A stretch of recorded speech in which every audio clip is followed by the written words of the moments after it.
जी अस्सलाम वालेकुम। ओके, तो आज हमारा लेक्चर नंबर 12 है लीनियर अलजेब्रा के कोर्स का। और स्टार्ट करते हैं जी। ऑगमेंटेड मैट्रिक्स क्या होता है और कोफिशिएंट मैट्रिक्स क्या होता है किसी लीनियर सिस्टम ऑफ इक्वेशंस का। ठीक है, तो इसको स्टार्ट करने से पहले मैं ज़रा quickly linear system of equation जो हमने लास्ट लेक्चर में भी लिखा था दोबारा लिख लेता हूँ।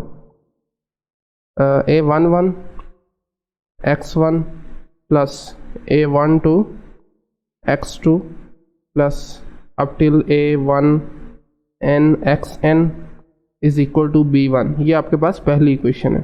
ठीक है, लीनियर इक्वेशन। सेकंड इक्वेशन हमने ली थी जी, let's say A21 x1 A22 x2 plus so on A2n xn, ठीक है, इज इक्वल टू B2। आप जानते हैं ये जो एज लिख रहा हूँ मैं, A11 A12 A21 A22, ये सब आपके पास कोफिशिएंट्स हैं। x1 का कोफिशिएंट A11 है, x2 का कोफिशिएंट A12 है, इसी तरह से xn का A1n है और बाकी भी सब इसी तरह। x1 x2 और xn अननोन्स है। बेसिकली इसका सोल्यूशन का मतलब ये होता है कि हमने इनकी वैल्यूज़ फाइंड करनी है। ठीक है, इनकी वैल्यूज़ हमें मालूम नहीं होती, हमने फाइंड करनी होती है। तो ये दो इक्वेशन आपके सामने लिख दी हैं। इसी तरह नीचे आते जाएँ जी। am1 x1 mth number of equation है, mth। इसी तरह से am2 x2 plus amn xn is equal to bm। ये आपके पास एक सिस्टम है लीनियर इक्वेशन का। अब इससे हम ऑगमेंटेड मैट्रिक्स कैसे बनाते हैं और कोफिशिएंट का मैट्रिक्स जो होता है वो क्या होता है, वो आपके सामने मैं यहाँ पर नीचे लिख देता हूँ।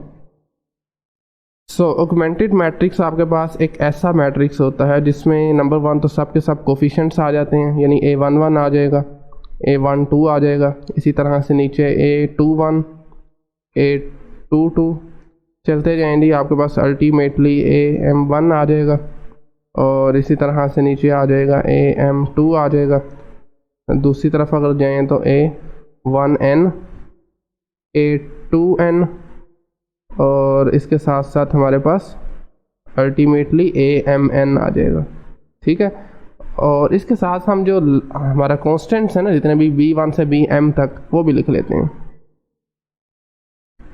ठीक है, ये एक आपके पास एक कॉलम वेक्टर एक तरह से कह सकते हैं आप इसको, कॉन्स्टेंट्स का। ठीक है, ये जो आपके पास मैट्रिक्स बनता है ना, ये दरअसल आपके पास ऑगमेंटेड मैट्रिक्स होता है। इसको हम m से आमतौर पर रिप्रेजेंट करते हैं। क्या कहते हैं जी इसको? इस सिस्टम से हमने ये ऑगमेंटेड मैट्रिक्स बनाते हैं ये। और जब हमने इस सिस्टम का इक्वेशन, इस सिस्टम का सॉल्यूशन फाइंड करना है तो उस वक्त ये मैट्रिक्स हमारे लिए बहुत यूज़फुल होगा। इसी मैट्रिक्स की मदद से हम सिस्टम का इक्वेशन ईजिली फाइंड कर सकते हैं। ठीक है, और अगर हम इस मैट्रिक्स से ये जो लास्ट कॉलम है ये ख़त्म कर दें, B1 वाला, यानी अगर मैं इसी को ही दोबारा लिखना चाहूँ तो आप ये देखिए ज़रा, ये हमारे पास जो मैट्रिक्स बनेगा that is the coefficient matrix. ठीक है, ये जो मैट्रिक्स मैंने आपके सामने लिख दिया है जिसमें B1 से Bm तक लास्ट कॉलम नहीं है, इसको मैं ये कह देता हूँ लेट्स से जी, ये आपके पास ऊपर वाला जो सिस्टम ऑफ इक्वेशन आपने लिखा है ना, ये उसके जितने भी कोफिशिएंट हैं ये वो वाला मैट्रिक्स हमने बना दिया यहाँ पर। ठीक है, ये दरअसल बेसिक नोशंस हैं। ओके, सो ये है जी हमारे पास कोफिशिएंट मैट्रिक्स, राइट। अच्छा, अब हम नेक्स्ट काम ये करते हैं कि एक सिस्टम ऑफ इक्वेशन मैं आपके सामने लिख देता हूँ जी, छोटा सा एग्जांपल के तौर पर। लेट्स से जी मैं कह देता हूँ 2x1 plus 3x2 plus 4x3 is equal to 2।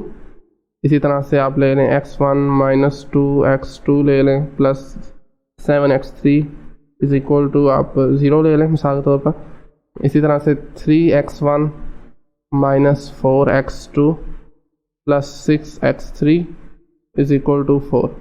ठीक है, ये तीन इक्वेशन मैंने ली हैं और आपके पास तीन ही अननोन्स हैं, स्क्वायर सिस्टम है ये। अब इसका ऑगमेंटेड मैट्रिक्स कौन सा होगा वो देखने ज़रा क्विकली।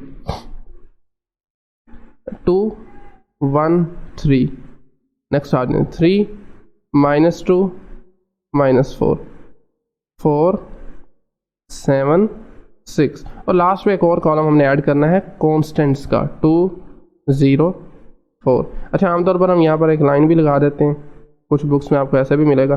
तो ये दरअसल हमारे पास ऊपर वाले सिस्टम का ऑगमेंटेड मैट्रिक्स बन गया, ठीक है। अगर हम इसमें से लास्ट कॉलम को रिमूव करके जस्ट यही पार्ट आपके सामने लिख दें तो इसको कहते हैं ये कोफिशिएंट मैट्रिक्स है हमारे पास, ठीक है। तो ये बेसिक सी कुछ डेफिनेशंस थी। अब आगे चलते हैं। नेक्स्ट हमारे पास जो कॉन्सेप्ट है that is the degenerate linear equation. Linear equation को डीजनरेट कब कहेंगे? Degenerate linear equation. तो आपके सामने मैं यहाँ पर एक इक्वेशन लिख देता हूँ, इसको हम कहते हैं basically degenerate equation, linear equation.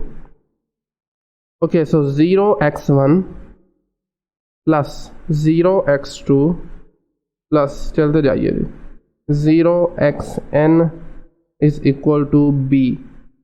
इसमें देखें ना, सब के सब कोफिशिएंट आपके पास 0 आ रहे हैं, तो ऐसे ही इक्वेशन को डीजनरेट लीनियर इक्वेशन कहा जाता है। अब इसमें डिपेंड करता है b की वैल्यू क्या है। अगर तो b भी आपके पास 0 है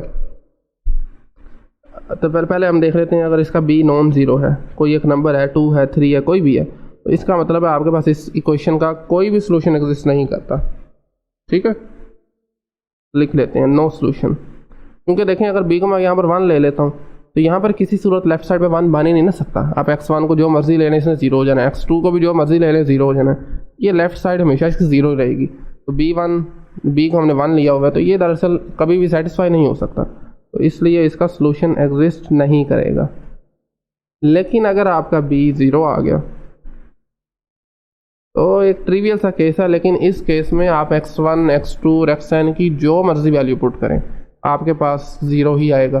तो हर वेक्टर n लेंथ का हर वेक्टर इसका सोल्यूशन होगा, आप टिल kn जो मर्जी आप वैल्यू लें Rn के अंदर रहते हुए रियल नंबर्स में जो मर्जी आप वेक्टर लें वो इसका सोल्यूशन ऑटोमेटिकली बन जाएगा, क्योंकि राइट साइड इसकी 0 है, लेफ्ट भी 0 ही बनेगी, ठीक है। अच्छा जी, ये तो हमने देखा है डीजनरेट क्या होता है। अच्छा, आप देखते हैं नॉन डीजनरेट क्या होता है। नॉन डीजनरेट एक ऐसी इक्वेशन को कहते हैं जिसमें कम से कम एक कोफिशिएंट नॉन ज़ीरो आ जाए, ठीक है। जैसा कि लिख लेते हैं हम पहले जी, नॉन डीजनरेट लीनियर इक्वेशन कौन सी होती है?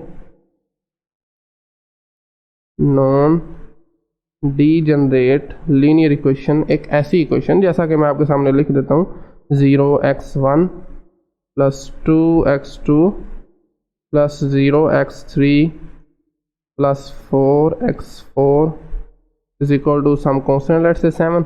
तो देखें ये अब नॉन डीजनरेट है, क्योंकि इसमें हमारे पास दो जो कोफिशिएंट्स हैं ना, वैसे तो कम से कम एक आना चाहिए, लेकिन मैंने 2 ले लिए हैं। 2 कोफिशिएंट्स वो नॉन ज़ीरो हैं, ठीक है। तो इसको क्या कहते हैं जी? Non degenerate linear equation. Okay, तो देखें जब भी आपके पास कोई नॉन डीजनरेट लीनियर इक्वेशन आती है ना, और इसमें मैंने आपको बताया था कि कम से कम एक कोफिशिएंट नॉन ज़ीरो होगा। इसमें जो सबसे पहला कोफिशिएंट नॉन ज़ीरो होता है ना, उसको लीडिंग कोफिशिएंट कहते हैं। जैसा कि इसमें देखें 2 जो है इसको हम क्या कहेंगे? ये हमारे पास लीडिंग कोफिशिएंट होगा, लिख लेते हैं जी, लीडिंग कोफिशिएंट होगा, ठीक है। और दरअसल हमारे पास ये जो लीडिंग कोफिशिएंट है, इसमें इस केस में आप लीडिंग कोफिशिएंट से स्टार्ट करके अपनी इक्वेशन लिख सकते हैं। तो इस इक्वेशन को दरअसल मैं क्या लिख सकता हूँ? 2x2 प्लस 4x4, 0 वाली टर्म्स आप सिंपली रिमूव कर दें, इज इक्वल टू 7, ठीक है। नॉन डीजनरेट इक्वेशन के अंदर आप लीडिंग कोफिशिएंट से स्टार्ट करके जो आपके पास कोफिशिएंट नॉन ज़ीरो हैं जस्ट आप उनको राइट डाउन करें, ठीक है, सिंपली। तो आपके पास ये एक इक्वेशन बन जाएगी। आगे जाकर हम मुख्तलिफ इक्वेशन जब देखेंगे ना, सिस्टम ऑफ इक्वेशन, उसमें यह भी होगा कि कई इक्वेशन में आपके पास कुछ कोफिशिएंट 0 होंगे, हम उसको 0x1 या 0x2 नहीं लिखेंगे, उसको सिंपली रिमूव कर देंगे, ठीक है। अपनी जो इक्वेशन होगी हम उसको इससे स्टार्ट करेंगे लीडिंग अननोन से। सॉरी, ये हमारे पास जो 2 है ये लीडिंग कोफिशिएंट है, और जो x2 है इसको लीडिंग अननोन कहते हैं, ठीक है। ओके, सो आई थिंक आज हम यहीं पे फाइंड आउट करते हैं जी। नेक्स्ट लेक्चर में कुछ मज़ीद चीज़ें इसी से रिलेटेड होंगी। So thank you very much जी। कोई क्वेश्चन है आपका वो पूछ सकते हैं कमेंट सेक्शन।